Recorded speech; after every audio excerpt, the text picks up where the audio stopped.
আসসালামু আলাইকুম, কেমন আছেন সবাই? আশা করছি আল্লাহর রহমতে ভালো আছেন। আমরা অনেক ভালো আছি আলহামদুলিল্লাহ। আজকে আমি বানিয়ে দেখাবো ডাবের পুডিং। আর এই জন্য আমি একটা ডাব নিয়ে নিলাম। ডাবটা এখন কেটে আমি পানিটা বের করে নেব।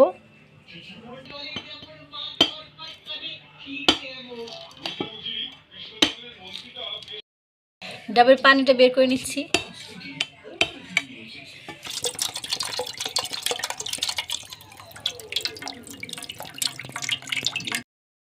ডাবটা কেটে আমি ডাবের পানিটা বের করে নিয়েছি সম্পূর্ণটা। এই যে, আর এই যে ডাবটাকে সুন্দর মতো কেটে নিয়েছি। যার যেমন ইচ্ছা সেভাবে কাটতে পারেন। আর ডাবের পুডিংটা তৈরি করার জন্য এখন আমি পানিটাকে রেডি করে নেব। ডাবের পানিতে আমি দিয়ে দিব 2 চামচ পরিমাণ আগার আগার পাউডার,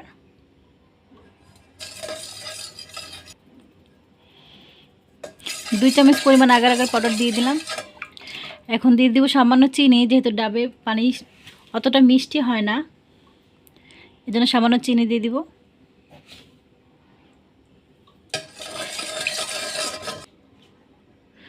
ডাবের পানিটা আমার ভালো মতো মিক্সড করা শেষ। আর হ্যাঁ, এই পানিটা কিন্তু আমি ছেঁকে নিয়েছি ছাঁকনি দিয়ে। এখন চুলায় আমি এটাকে জাল করব।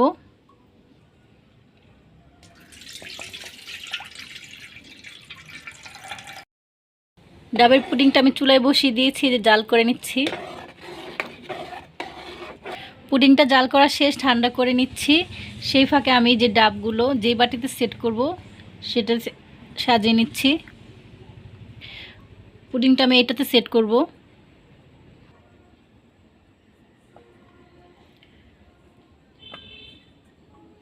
যার যেমন ইচ্ছা সেভাবে সাজাতে পারেন।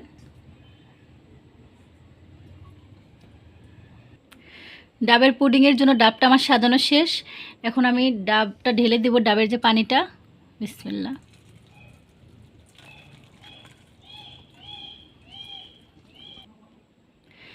পানিটা সম্পূর্ণ ঢেলে দিয়েছি। এখন 10 মিনিট ঠান্ডা হলে আমি নর্মাল ফ্রিজে রেখে দেবো প্রায় আধা ঘন্টার জন্য, তারপর দেখাবো। আর ডাবের পুডিংটা যে ফ্রিজে রেখেছিলাম আমি 30 মিনিটের জন্য, এখন নামিয়ে নিয়েছি। নামিয়ে আমি ফোল্ড করে নিয়েছি ছুরিটার সাহায্যে।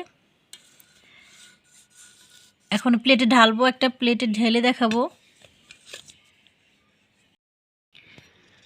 আর এই যে পুডিংটা আমি প্লেটে নিয়ে নিলাম,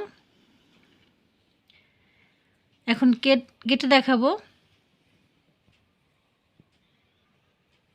বিসমিল্লাহ।